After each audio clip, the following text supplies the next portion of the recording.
The Journey to Wealth, Paths to Prosperity Explored. Welcome to our documentary exploring how people become rich. The pursuit of wealth is a timeless quest that has intrigued humanity for centuries. In this documentary, we will delve into the various paths to prosperity, examining the roles of hard work, inheritance, cheating, education, and other factors that contribute to financial success.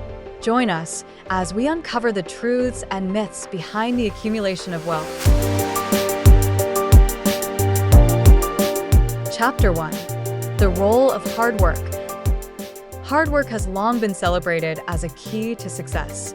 The idea that diligence, perseverance, and effort can lead to financial prosperity is deeply ingrained in many cultures. From the stories of self-made millionaires to the rags to riches tales, hard work is often portrayed as the ultimate pathway to wealth. Oprah Winfrey once said, "I started with nothing but a dream and a relentless work ethic. Countless late nights, early mornings, and a never-give-up attitude were essential." You must have some kind of vision for your life. Even if you don't know the plan, you have to have a direction in which you choose to go. I never was the kind of woman who liked to get in a car and just go for a ride. You want to be in the driver's seat of your own life, because if you're not, life will drive you. Oprah Winfrey's net worth over the years. In 1971, Oprah's net worth was $500 at the age of 17. She started her career at a local radio station. In 1973, Oprah's net worth had grown to $6,000 at the age of 19. Winfrey was both the youngest news anchor and the first black female news anchor in Nashville at the time. In 1983, Oprah's net worth reached $100,000 at the age of 29. This would be the year she would launch The Oprah Winfrey Show, which would be where her career really took off. In 1986, Oprah's net worth soared to $1 million at the age of 32. Oprah at the time was under a multi-million-dollar contract with her publisher, reported at $1.2 million a year at this time. In 1991, Oprah's net worth surpassed $9 million at the age of 37. In 1997, Oprah's net worth reached $87 million at the age of 43. Oprah becoming increasingly popular in the public eye with every year, being one of the first to openly defend the LGBTQ on television. In 2003, Oprah's net worth surpassed $1 billion at the age of 49, making her the first black female billionaire. In 2011, Oprah's net worth stood at $1.9 billion at the age of 57. The end of the Oprah Winfrey Show marked a new chapter in her career. In 2023, Oprah's net worth is estimated at $2.8 billion at the age of 69.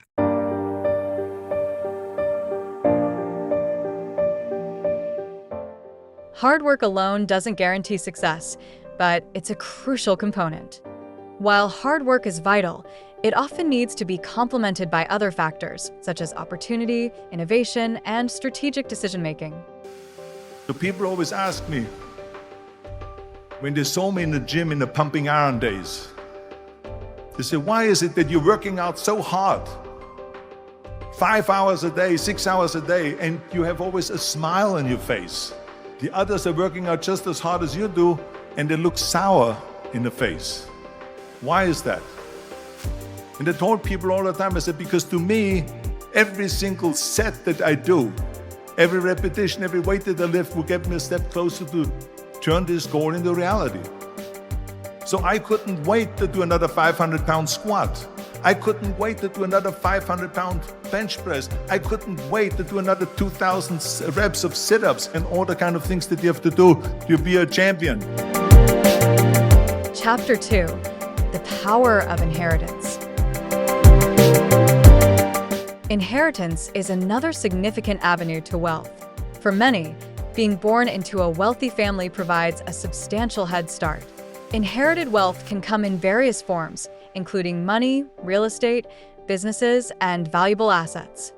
Every billionaire on Earth under the age of 30 is a Nepo baby and inherited their wealth, according to a new report. Forbes' billionaires list for 2024 features 15 billionaires under the age of 30. Together, their combined net worth is nearly $45 billion. But none of them can actually claim credit for their fortunes. Some of the billionaires on the list include Irish brothers Zahan and Fido's Mystery. The brothers, aged 25 and 27, inherited their wealth from their late father, Cyrus Mystery. The money comes from their family's 18.4% stake in Tata Sons. 3 of the 6 Del Vecchio children also have a fortune of $4.7 billion thanks to their 12.5% stake in the holding company Delphine run by their late father. Norway's Katharina Andresen and her younger sister Alexandra have $1.7 billion and $1.6 billion to their name. They each inherited 42% of Ferd, an investment company controlled by their dad. And the other young billionaires on the list also came into money from their family.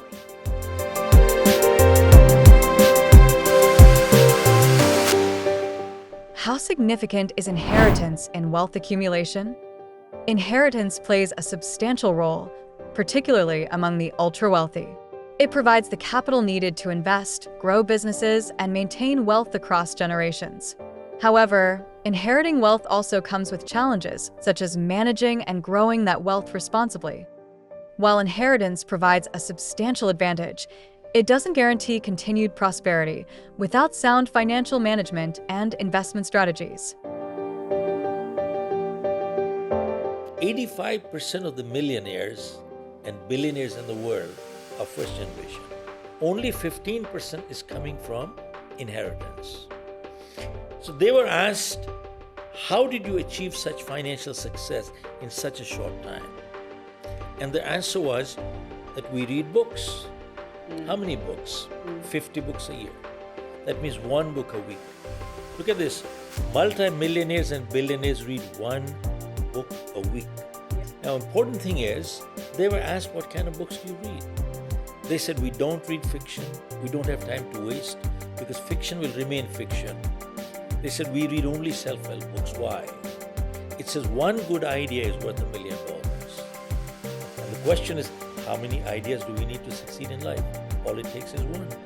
Want to be rich? Stop acting broke. Rich is here. This doesn't make you rich. This is a byproduct of this. You go from here to here. So the mentality is what creates this. This doesn't create the mentality, and that's what people don't understand. Chapter 3: The Dark Side, Cheating and Corruption. Not all paths to wealth are paved with hard work or legitimate means. Cheating, corruption, and unethical practices have also led many to riches. From corporate scandals to political corruption, some individuals exploit systems for personal gain. A lot of people aren't going to like this one. Cheating isn't a bad thing. Society has brainwashed you into always following the rules, but you don't have to comply. This process started when we were just kids. School taught us that if we cheated on a test, then we'd get in trouble. However, cheating is what gets you ahead in life. Take this for example. If you got a nerd to do your maths homework, then you'd be punished. But if you hired a chief financial officer to take care of your numbers in your business, you'd be applauded. You need to use other people's skill sets to your advantage, as you'll never be as successful going it alone. This man won $1 million while cheating on a TV show, and the way he did it was simple and smart. This is Charles Ingram. He is a British Army major who enjoyed watching Who Wants to Be a Millionaire. One day, he got accepted to be on the show and made his way onto the stage. He easily knew the first few questions without much trouble, but as the questions got harder, he still somehow always chose the correct answer, even if it seemed like he was guessing. It looked like he didn't even know the answer, but he just randomly chose one, and it turned out to be right every time. He kept doing this until he reached the $1 million question, and he actually won the $1 million prize. The producer informed him that they would prepare the necessary documents and transfer the money to his bank account. But as the producer was rewatching the recordings, he started to feel suspicious about something. He noticed that Ingram consistently read all the possible answers 2 to 3 times before making his selection. Then he realized what was actually going on. Ingram's wife and a few friends were in the audience that night, and they had come up with a special plan. When Ingram read the possible answers out loud, if one of them knew the right answer, they would cough when he read the right answer. As a result, Charles Ingram never received his prize money. Instead, he was given a 20-month suspended prison sentence for fraud. I've seen firsthand how insider trading, fraud, and corruption can lead to significant financial gains. It's disheartening because it undermines trust and fairness in society. These practices often go undetected or unpunished, enabling individuals to amass wealth illicitly. While cheating and corruption can lead to wealth, they carry significant risks, including legal consequences and damage to one's reputation. Chapter 4: The Value of Education. Education is often touted as a pathway to wealth. Higher education and specialized skills can open doors to lucrative careers and entrepreneurial opportunities. Knowledge, coupled with strategic thinking, can lead to innovation and business success. The most successful people in the world, healthy, wealthy, or wise, choose education over entertainment. And the most unsuccessful people in the world, unhealthy, unwealthy, or unwise, choose entertainment over education. If you are 20 to 30 years old, please find a good boss, not necessarily a good company. Learn from the boss, learn how to do it. When you are 30 to 40 years old, try to do something yourself if you really want to try.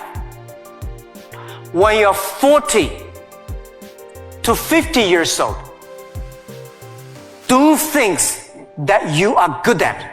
After 20 years of learning, you should do something you're good at. When you are 50 to 60 years old, spend your time supporting young people. How does education contribute to financial success? Education provides the foundation for critical thinking, problem solving, and innovation. It equips individuals with the skills and knowledge needed to navigate complex financial landscapes and seize opportunities. While education alone doesn't guarantee wealth, it significantly enhances one's potential for success. Investing in education can yield substantial returns, but it's most effective when paired with ambition, creativity, and the ability to capitalize on opportunities. Chapter 5: Entrepreneurship and Innovation. Entrepreneurship and innovation are powerful drivers of wealth creation. Many of the world's richest individuals have built their fortunes by creating and scaling successful businesses. Risk-taking, creativity, and the ability to identify market gaps are key traits of successful entrepreneurs. They say like 50% of businesses fail, and I think what happens for a lot of first-time business owners, they're coming out of a job. So they're coming out of an employee mindset. And I know this one guy, for example, in Phoenix, Arizona, and he decided he was going to start his own business. And he had been an employee all his life. So what's the first thing he does? He goes and rents a nice office space. Then he buys all the nice furniture. Then he gets a secretary. He hasn't made not $1, and he spends all this because he thinks that's what an entrepreneur looks like. First is, go make the money first, then go rent your office. If you even need an office, start out of your home. We all started, all the entrepreneurs, successful entrepreneurs I know, all started out of their home.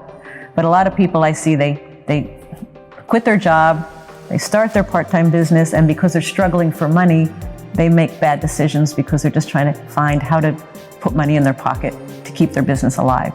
One of the things that companies do or startups do, they come up with an idea, they'll Google it, and if they don't see it in the first 2 pages, they think it's original.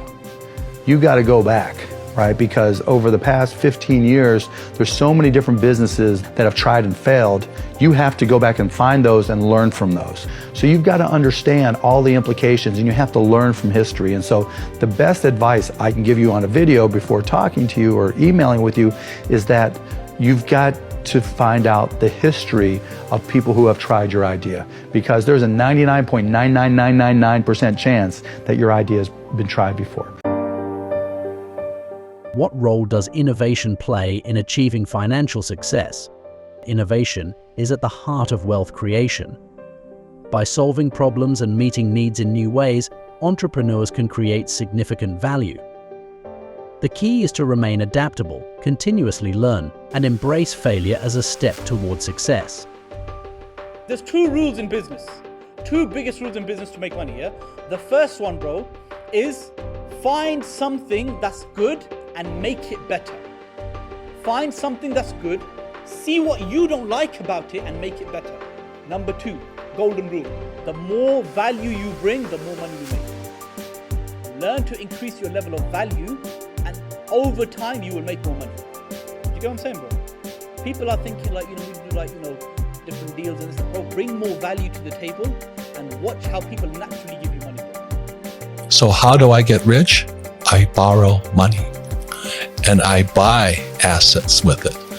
The poor person borrows money and buys liabilities like purses, cars, houses, and they get poorer and poorer and poorer. They hypnotize people into being employees who will work hard, pay taxes, save money, get out of debt, and invest in the stock market. Until you question those sayings, those words, you'll be a poor person. The entrepreneurial journey is fraught with challenges, but it offers immense rewards for those who persevere and innovate. The reason broke people are broke is because they are their only income producing asset. The reason rich people are rich is because we accumulate income producing assets. In fact, Daniel Priestley in his book, Key Person of Influence, he says, income follows assets. So the more assets you have, the more income you have that can follow those assets. In conclusion, multiple paths to wealth. As we've explored, there are multiple paths to wealth, each with its own set of challenges and rewards.